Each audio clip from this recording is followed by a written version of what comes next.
Swadesi, channel yang membahas seputar berternak ayam. Yeay. Nah, kali ini kita akan mereview buku tutorial dari seri berternak ayam yang berjudul Manajemen Pemeliharaan Unggas yang ditulis oleh Dr. Hewan Rahmanto, Ridwan Sukarman, Sarjana Peternakan, dan Dr. Hewan Endang Purwati. Buku ini merupakan cetakan kelima dari tahun 2022 yang dipublikasikan oleh PT Swadesi Chandra Sentosa. Tapi sebelum itu, kami juga mau mengingatkan kalau buku ini tidak diperjualbelikan, tapi kalian semua dapat mengaksesnya di alamat website PT Swadesi di bawah ini. Bagi kalian yang ingin mendukung terus channel ini, jangan lupa subscribe, Like, komen, and share. Nah, materi pertama yang akan kita review dari buku kali ini yaitu tentang potong paruh pada ayam liar. Ini khusus untuk ayam petelur saja. Pemotongan paruh yaitu upaya untuk memotong paruh ayam bagian depan supaya lebih pendek, tumpul dan rata atas bawah. Dan ini harus dilakukan dengan hati-hati supaya tidak menyakiti ayam. Alat potong paruh pada ayam disebut debeaker. Apa sih yang menjadi tujuan kenapa paruh ayam itu harus dipotong? Tujuannya yang pertama untuk menghindari resiko kanibalisme atau mematuk bulu sendiri ataupun bulu temannya sesama ayam.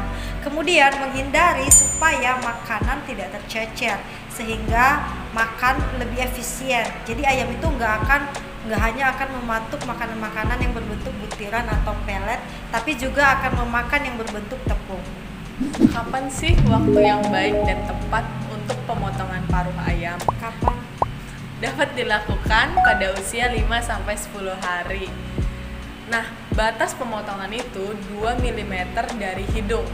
Alasannya, pada umur tersebut, paruh anak ayam sudah kuat. Selain itu, stres akibat akumulasi dari transportasi pengiriman dan stres akibat vaksinasi sudah menurun. Pada saat melakukan pemotongan paruh pada ayam, ada beberapa hal yang harus kita perhatikan. Yang pertama, pemotongan paruh hanya dilakukan pada ayam yang sehat. Kemudian, pemotongan paruh sebelum itu pastikan bahwa ayam yang paruhnya dipotong sudah diberikan makanan yang cukup, intake-nya tuh 3/4, karena pada saat setelah pemotongan paruh itu biasanya nafsu makannya menurun. Kemudian tempatkan air minum dan makanan di dekat ayam supaya ayam lebih mudah menjangkau makanan dan minumannya, dan pastikan memberikan minuman yang banyak supaya ayam tidak menjadi dehidrasi. Lalu pastikan untuk memberikan vitamin K kepada ayam 2 atau 3 hari sebelum dilakukan pemotongan paruh. Pastikan juga untuk memberikan vitamin anti stres, misalnya metabolase, dan beberapa hal lainnya harus diperhatikan. Untuk lebih lengkapnya, kalian bisa membacanya di buku yang kami review ini dengan mengakses alamat website kami.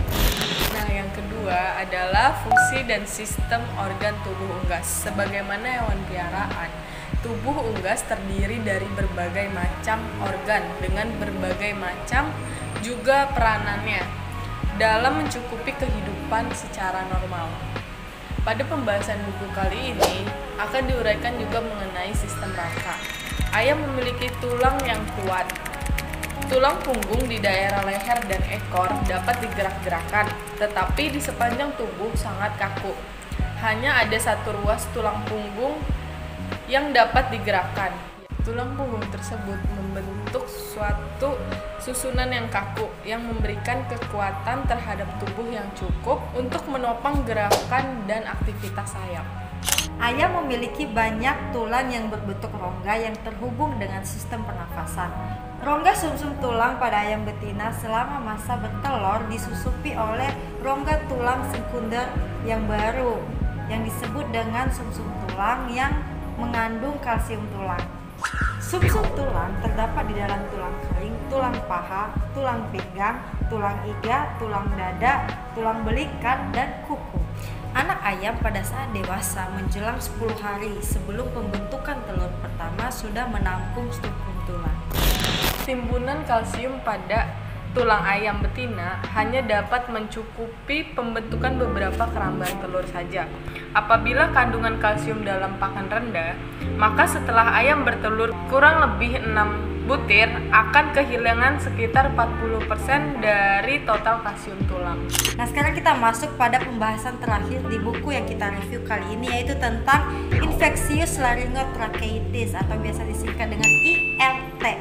Penyakit ILT disebabkan oleh virus famili Herpesviridae genus Alpha herpes virus yang menyerang saluran pernafasan pada unggas. Nah, biasanya virus ini akan menyerang banyak unggas, terutama ayam, itik, angsa, dan juga jenis-jenis burung. Virus ini menyerang organ atau saluran pernafasan bagian atas dan batang tenggorokan.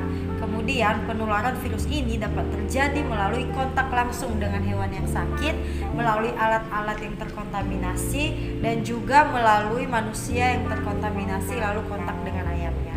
Virus ini lebih sering ditemukan pada ayam petelur.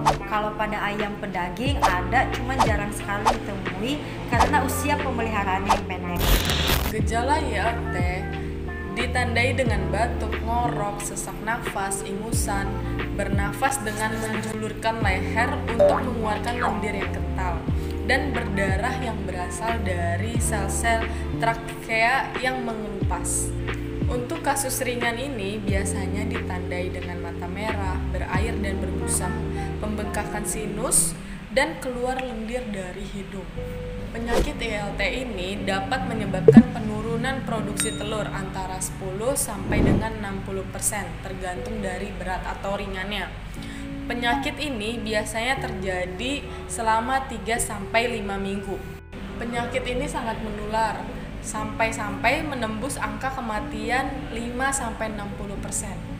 Pengendalian penyakit ILT ini dilakukan dengan penerapan biosecurity yang ketat dan pengebalan dengan pemberian vaksin dari virus ILT yang dilemahkan atau bisa disebut larva.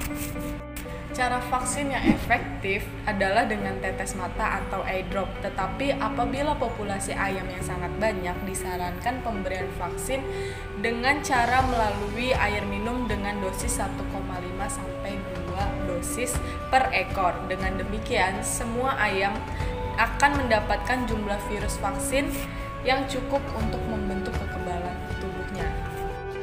Pada ayam pedaging, walaupun kasusnya rendah, akan tetapi apabila di daerah yang sedang terjangkit ILT ini atau padat populasinya, ayam tersebut akan terkena, maka harus juga diberikan vaksin ILT pada umur 14-16 hari dengan cara tetes mata atau melalui air minum tadi, dan dipastikan vaksin yang diberikan dengan cara yang benar.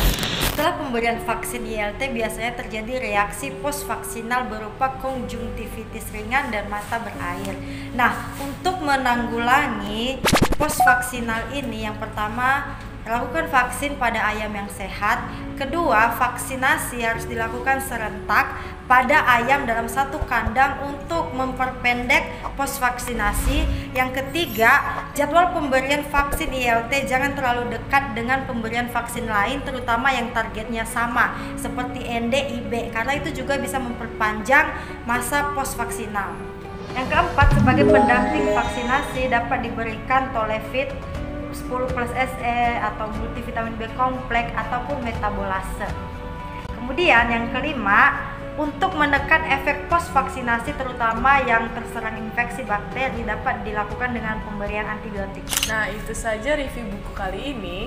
Terima kasih sudah menonton. Sampai jumpa di video selanjutnya. Bye bye.